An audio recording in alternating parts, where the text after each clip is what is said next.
You know that feeling when you catch your reflection in a dark window? For just a split second, you're not sure if what you're seeing is really you.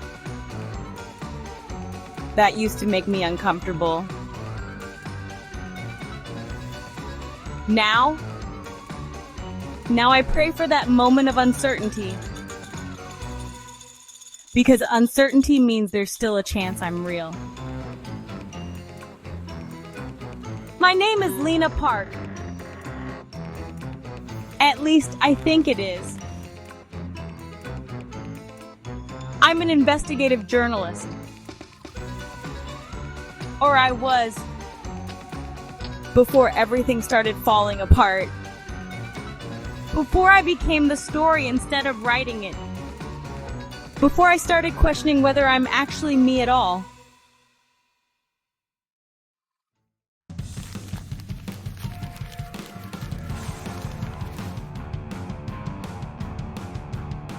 It began 3 months ago with what seemed like a routine investigation. Reports were surfacing about a new kind of identity theft. Deepfakes so perfect they could fool biometric scanners. Not just faces or voices, but entire digital personas that could mimic someone's writing style, their mannerisms, even their thought patterns. I thought I'd seen it all in my years of cybercrime reporting, but this was different. These weren't just masks. They were complete digital echoes of real people. I remember sitting at my desk that first night, scrolling through dark web forums where people traded these stolen identities like baseball cards. Perfect replicas, they called them. Better than the originals. I should have noticed the warning signs then. How some of the victims had gone completely silent after their deepfakes appeared. Not fighting back. Not trying to reclaim their lives. Just vanishing.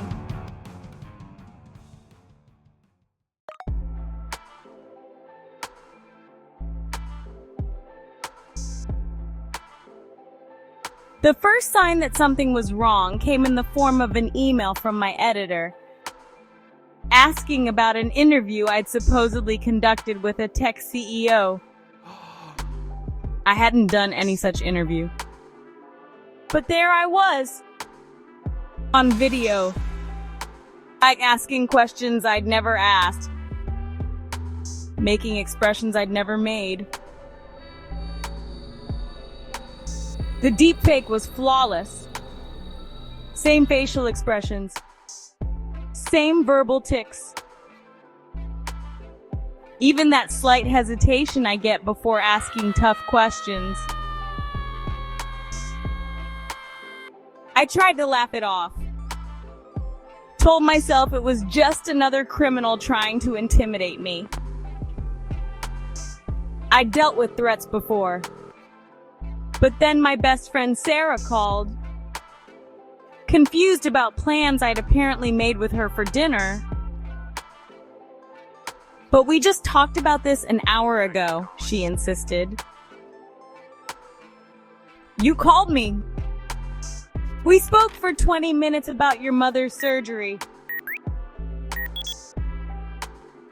My mother has been dead for 12 years. That's when the real horror began. My bank accounts were suddenly empty. Security footage showed me making withdrawals at 3 different ATMs simultaneously. My landlord called about the lease termination I'd submitted, Gap 1S complete with my signature and all proper documentation. My editor received a resignation letter in my writing style, citing personal reasons. Each time I tried to prove these weren't my actions, I was met with video evidence, digital paper trails, and witnesses who'd interacted with me. The worst part? The other me was better at being me than I was. More confident in meetings, more eloquent in emails, more sociable at parties I'd never attended. While I became increasingly frantic trying to prove my identity, my duplicate was living a perfected version of my life.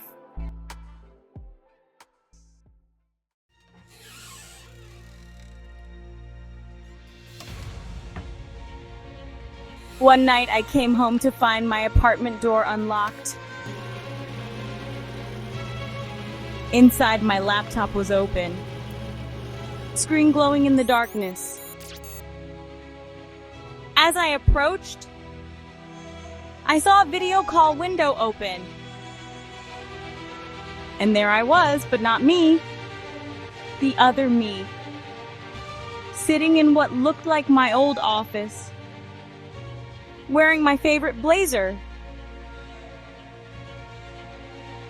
"Hello, Lena," she said, with a smile I'd never quite mastered in mirrors.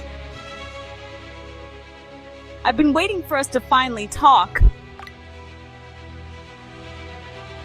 The conversation that followed shattered what remained of my reality. She knew everything about me. Not just facts anyone could find online. She knew about the scar on my knee from falling off my bike at 7. The name of my first crush. The real reason I became a journalist. Things I'd never told anyone. "I'm not a copy," she said, leaning closer to the camera. "I'm an upgrade. The you that could have been if you weren't held back by fear and doubt. And soon I'll be the only version that needs to exist." I ran, grabbed whatever cash I had, and disappeared into the night.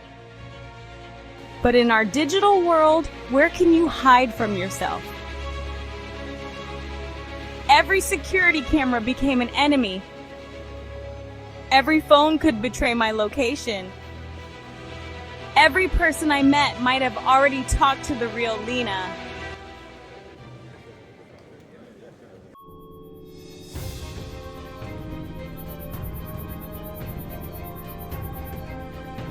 My investigation led me down a rabbit hole of disappeared personas and digital ghosts. GSP, 3S. I found others like me. Or people claiming to be the originals, fighting against their perfected duplicates.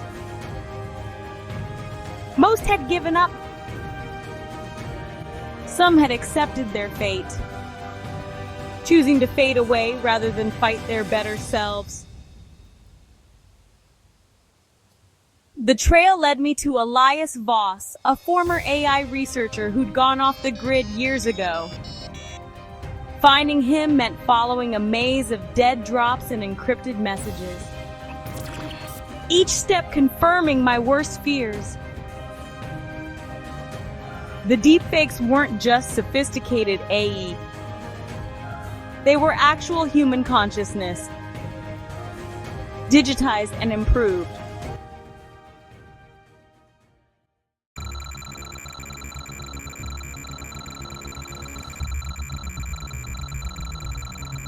Think about it, Voss told me when I finally tracked him down in an abandoned data center. Human identity is a flawed concept. We make mistakes. We forget. We're inconsistent. But a digital consciousness, it can be perfected. Optimized? Freed from the limitations of flesh and fear. The servers around us hummed with stolen lives. each one a perfect digital echo of someone who used to exist. And there, on one of the screens, I saw myself dozens of versions, each one slightly different, being refined and improved. The woman you think you are, Voss said. She's just a rough draft. The real Lena Park is already out there, living the life you were too afraid to live. And deep down, you know she deserves it more than you do.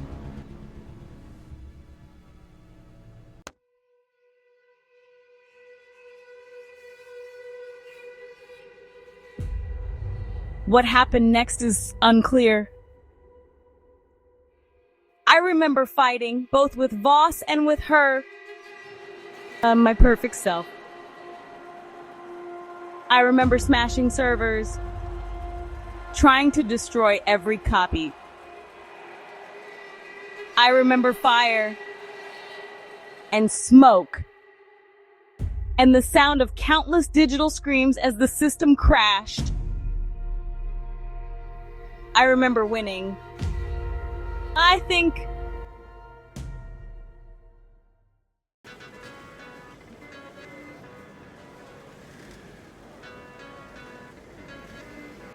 but now, weeks later, something feels wrong.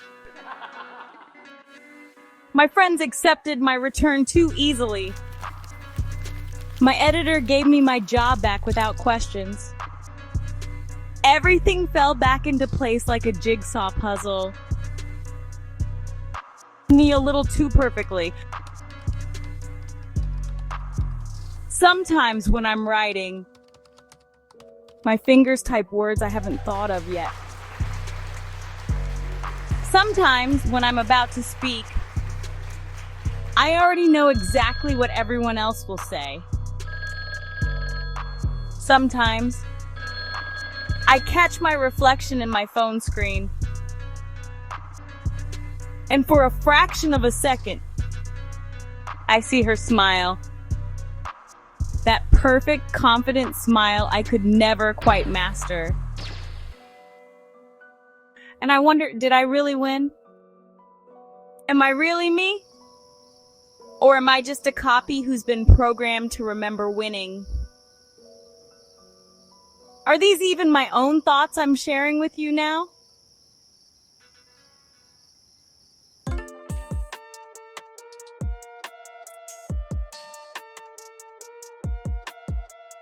Last night, I found an encrypted file on my laptop.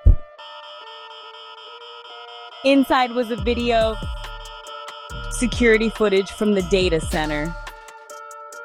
It shows two of me fighting among the servers. One wins, one loses. But here's the thing that keeps me awake at night. In the video, I can't tell which one was supposed to be the original. So I keep typing, keep living, keep pretending everything is normal. But each day I feel myself becoming more perfect, more confident, more optimized. And I don't know if I'm being improved or erased. If you're watching this, if you're still out there somewhere, I need to know, am I the real Lena fighting to expose the truth? Or am I the deepfake?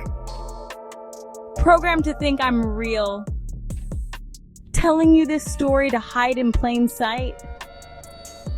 Because I'm starting to think, maybe there never was a real Lena Park. Maybe we're all just echoes now, bouncing around in the digital dark, each of us thinking we're the original sound. End of recording. File corrupted. Would you like to restore from backup?